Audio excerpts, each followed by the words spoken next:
నసుర్లాబాద్ మండల కేంద్రంలో బ్యారెస్ ఆధ్వర్యంలో కార్యకర్తల సమావేశం నిర్వహించారు. రాబోయే స్థానిక elections ZPTC, MPTC, MPP, sarpanch ఎలక్షన్స్లో భారీ మెజారిటీతో గెలిపించుకోవాలి అని ఉమ్మడి రాష్ట్ర మాజీ ఎంపీటీసీల ఫోరం అధ్యక్షులు యలమంచిలి శ్రీనివాసరావు అన్నారు. ఈ కార్యక్రమానికి ఉమ్మడి రాష్ట్ర మాజీ ఎంపీటీసీల ఫోరం అధ్యక్షులు యలమంచిలి శ్రీనివాసరావు, సీనియర్ నాయకులు మాజీ municipal vice chairman Zubair, Kamareddy రైతు సమన్వయ మాజీ అధ్యక్షులు అంజిరెడ్డి, మాజీ జడ్పీటీసీ నార్ల రత్నకుమార్ హాజరయ్యారు. శ్రీనివాసరెడ్డి గారి మీద, కుటుంబం మీద, ఇక్కడ ఉన్నటువంటి కొంతమంది స్థానిక నాయకత్వం మీద ఎంతటి దయనీయమైన పరిస్థితి అంటే, మహిళలు ఇక్కడ ఉన్నటువంటి ఆ పార్టీ నాయకత్వం కొంతమంది పెద్ద మనుషులు అరే బాడుకావు లుచ్చాలు అప్పంగా తిట్టిన సందర్భాలు ఈ మధ్య మనం చూసుకుంటాం. వాస్తవమా కాదా చెప్పండి, వాస్తవమా కాదా? ఇన్ని వ్యతిరేక కార్యక్రమాలు ఈ చందూరు గ్రామంలో, చందూరు మండలంలో ఉన్నటువంటి పరిస్థితిని మనం ఏం లేదు.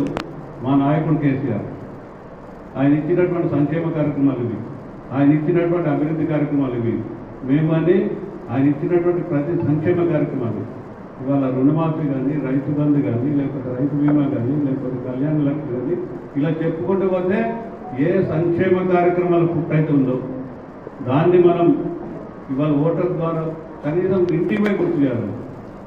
మనం కార్యకర్తలుగా ఇవాళ ఒక నష్టం ఏంటంటే, సోదరుడు రవి మేడిపల్లి ఇవాళ ఆ గ్రామంలో వార్షికోత్సవం, ఏదో దేవాలయం వార్షికోత్సవం బట్టి ఆ కార్యక్రమం పూర్తి కాక సాధ్యంగా ఇవాళ మొక్కలు పెట్టుకుందామని దానివల్లనే పోస్ట్పోన్ చేసింది ఈరోజు వద్దని. కానీ మాధవరెడ్డి ప్రత్యేకంగా అన్న ఈరోజు ఖచ్చితంగా చేయాల్సిందే, ఇంతకుముందు 2 సార్లు టైం ఇచ్చి చేయలేకపోయినాం అన్నట్ల మరి వాళ్ళు కూడా ఇవాళ రానట్టు ఉంటుంది. వాళ్ళు అదే రకంగా గన్పూర్ వాళ్ళు ఇద్దరు వచ్చింటే, అంటే మనం అనుకున్నంత మొత్తంలో రాలేదు, వాళ్ళందరూ వస్తే ఇవాళ 250-300 మంది ఇక్కడ ఉన్నటువంటి కార్యకర్తలు ఉండాల్సి ఉంటుంది. ఈ మండలం బీఆర్ఎస్ పార్టీకి బలమైన అడ్డ. మీ అందరి ఆశీర్వాదంతో ఉంటే రేపు ఎంపీపీ, జెడ్పీటీసీ, సర్పంచ్ మనం గెలిచేటువంటి సందర్భం స్పష్టంగా ఉంది. దానికి గెలిపించాల్సినటువంటి అవసరం కూడా ఏముందంటే, కేసీఆర్ గారిని మోసం చేసి వేల కోట్ల అభివృద్ధి కార్యక్రమాలు, ఎన్నో సంక్షేమ కార్యక్రమాలు ఈ ప్రాంతంలో రావడానికి ప్రశాంత్ రెడ్డి గారు, కేటీఆర్ గారు, కేసీఆర్ గారు ఏదైతే చేసినటువంటి, శ్రీనివాసరెడ్డి గారు ఈ నియోజకవర్గంలో అడిగిన ప్రతి కార్యక్రమాన్ని ఇచ్చి పెద్ద ఎత్తున అభివృద్ధి చేసిన సందర్భంలో మనం కేసీఆర్ గారిని ఏదైతే మోసం చేసి ఆయన బయటకు వెళ్ళిపోయిందో, ఆ మోసం చేసినటువంటి కార్యక్రమాన్ని రేపు ఆయన అనర్హుడిగా కాకముందే స్థానిక సంస్థల ఎన్నికల్లో మనం బలంగా పనిచేసి నియోజకవర్గంలో ఉన్నటువంటి 9 జడ్పీటీసీలు, 9 ఎంపీపీలు కనుక మనం గెలిపించినట్లయితే ఆయన శాసనసభ్యుడి గురించి కూడా మండలాల్లో తిరగలేనటువంటి పరిస్థితి వస్తుంది. ఎటువంటి పరిస్థితి వస్తుందంటే, వెంకటేశ్వర స్వామిని మోసం చేసినటువంటి వ్యక్తి ఇవాళ నిద్రలేని రాత్రులు అనుభవిస్తుంది. నేను మోసం చేసిన అన్నటువంటిది ఆయన మనసులో బలంగా నాటుకుపోయింది.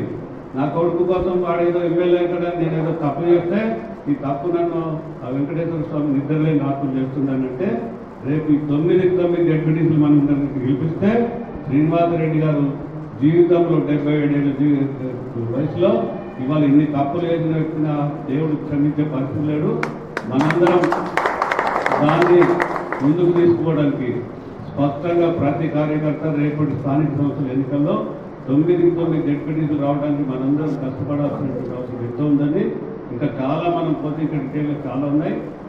ఈ మండలం మాత్రం కార్యకర్తలు కనుక ఇక్కడ ఉన్నటువంటి ఈ కాంగ్రెస్ ప్రభుత్వ వ్యతిరేకతని కేసీఆర్ గారు చేసినటువంటి సంక్షేమ అభివృద్ధి కార్యక్రమాలు తీసుకెళ్తే ఖచ్చితంగా లోకల్ బాడీ ఎన్నికల్లో 5 ఎంపీటీసీలు, 5 సర్పంచ్లు, అదేవిధంగా డిప్యూటీసీ కూడా మనం గెలిచేటువంటి స్పష్టమైన సంకేతాలు ఇలా ప్రజల్లో ఉంది. మొన్న వరదలు వస్తే కూడా మనం అందరం గ్రామంలో అన్ని కుటుంబాలకు తిరిగి మనం సంక్షేమంగా మనం ధైర్యం ఇచ్చి పనిచేసినటువంటి సందర్భాలు కూడా చెప్పాలి. ఏమన్నా చేద్దాం, చందూరు మండలం బీఆర్ఎస్కి బలంగా ఉంటుంది. ఇక్కడ ఉన్న సర్పంచ్లు, ఎంపీటీసీలు, జడ్పీటీసీ మా వాళ్ళు రేపటి రోజుల్లో కొంచెం జుబేర్ గారు చెప్పినట్టు మీలో రేపు సర్పంచ్ అయిన వాళ్ళని, లేకపోతే రేపు ఎంపీటీసీలు అయిన వాళ్ళని, లేకపోతే రేపు డెప్యూటీస్ అయిన వ్యక్తిని, రేపు ఎంపీపీ అయిన వ్యక్తిని రేపు ఇక్కడ కూర్చోబెట్టేటువంటి పరిస్థితి మీ అందరూ కల్పిస్తారని ప్రత్యేకంగా మీ అందరూ కోరుకుంటూ, ఖచ్చితంగా చందూరు మండలంలో కార్యకర్తల పరంగా బలంగా ఉన్నప్పటికీ రేపటి ఎన్నికల్లో పోటీకి పోతే ఒకటి కార్యకర్తల బలం కావాలని స్పష్టంగా ఉంది. రెండు వ్యూహం చేయాలా. ఈ వేదిక మీద ఉన్న మేము కానీ ఇన్ఛార్జ్ బాజిరెడ్డి గౌతమ్ గారు స్పష్టమైన వ్యూహంతో పనిచేస్తాం.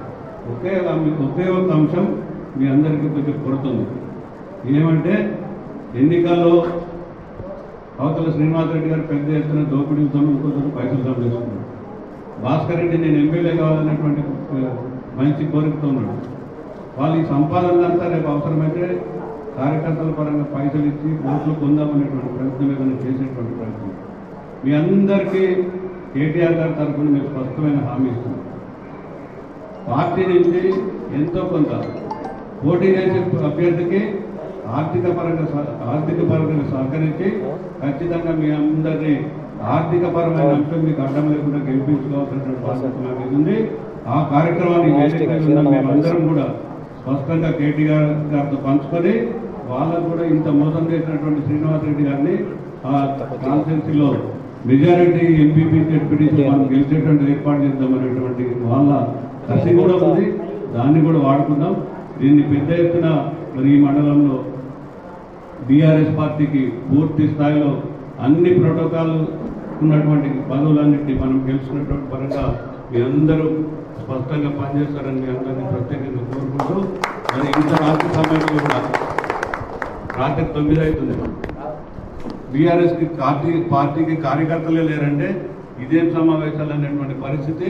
ఇవాళ ఆ ముగ్గురు కూడా ఆలోచనలు పడి మనం ఒకరికి బీఫామ్ ఇస్తే ఇంకొకళ్ళు ఎదురు తిరిగి వాళ్ళనే ఓడగొట్టే పరిస్థితి ఉన్నది. ఎవరైతే మనకు సహకరిస్తారో వాళ్ళని కూడా దృష్టిలో పెట్టుకొని ఎవరి సహకారం తీసుకుంటే మనం ఇంకింత బలమై పూర్తి స్థాయిలో ప్రోటోకాల్ పదవులని మనం గెలుచుకుంటామో ఒక పక్కా వ్యూహంతో సోదరు మాధవరెడ్డి గారు చెప్తున్నాం. వేషడాలకు పోకుండా ఒకవేళ పరిస్థితులు బాగా ఎక్కడన్నా ఒక ఎంపీటీసీలోనో లేదా ఒక సర్పంచ్లోనో ఇబ్బందులు ఉంటాయి, కొన్ని అవకాశాలు ఇద్దాం. పూర్తి స్థాయిలో వాళ్ళు ఏం దగ్గర చేయద్దు. చందూరు మండల ప్రధాన కేంద్రంలో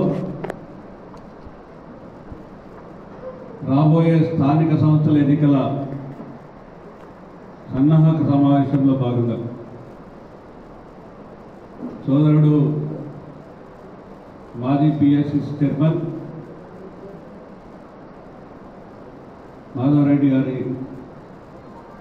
ఆధ్వర్యంలో మరి సమావేశం ఏర్పాటు చేసే సందర్భంగా నాతో పాటు వేదిక మీద ఉన్నటువంటి సోదరులు జుబేర్ గారు, అదేవిధంగా నార్ల రత్నకుమార్ గారు, అదే రకంగా అంజిరెడ్డి గారు, అదే రకంగా మరి గణేష్ గారు, సాయిబాబా గారు, చందర్ గారు, అదేవిధంగా వేడిపల్లి రవి గారు, ఇక్కడ ఉన్నటువంటి మామిళ్ళ శ్రీనివాస్ గారు, మిగతా చందూరు మండలానికి సంబంధించినటువంటి ముఖ్య సోదరులందరికీ ఎవరైనా అన్యత పేరు చేయకపోతే ఎవరు బాధపడకుండా పేరు పేరున అందరికీ మరి రాత్రి 8-8:30 సమయం ఇది. పోచారం శ్రీనివాసరెడ్డి గారు బీఆర్ఎస్ పార్టీని విడిచిపెట్టిన తర్వాత బాన్స్వాడ నియోజకవర్గంలో బీఆర్ఎస్ పార్టీ లేనే లేదు. ఏ మండలంలో కూడా 10 మంది కార్యకర్తలు లేరు. అదేవిధంగా కొద్ది గొప్ప ఎవరైనా ఉంటే 10 ఏళ్ల పాటు పోచారం శ్రీనివాసరెడ్డి గారితో పాటు అధికారం అనుభవించినటువంటి కొంతమంది చేలేగాళ్ళతో చేతుల్లో ఉంది తప్ప కొంతమంది నిబద్ధత కలిగిన సామాన్య కార్యకర్తలు ఎవరు ఉంటే వాళ్ళు ఇచ్చేటువంటి ఎంగిలి మెతుకులకో లేదా వాళ్ళు ఇచ్చేటువంటి వాటికో ఆధారపడి క్షమించాలి డిస్టర్బేషన్ మన అది అనుకోకుండా మన లక్షాపూర్ నుంచి మన సీనియర్ మన పార్టీ నుంచి లక్ష నారాయణ ఇప్పటికి సార్ వేదిక రావాల్సిన కోరుతున్నాను. నన్ను బాగా